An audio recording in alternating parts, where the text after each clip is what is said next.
ہر مصیبت کا علاج۔ 3 افراد حضرت حسین بن علی رضی اللہ عنہ کے پاس آئے۔ ایک نے بارش کی قلت کی شکایت کی کہ کافی عرصہ سے بارش نازل نہیں ہوئی۔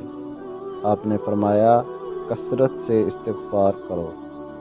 دوسرے نے کہا میرے ہاں اولاد نہیں ہوتی، میں اولاد کا خواہش مند ہوں۔ فرمایا کثرت سے استغفار کرو۔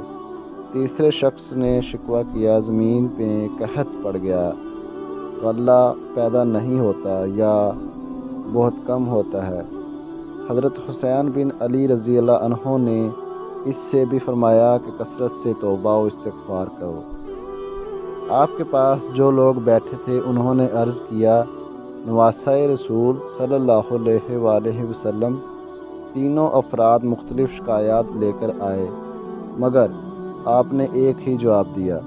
فرمایا کیا تم نے اللہ تعالیٰ کا فرمان نہیں پڑھا؟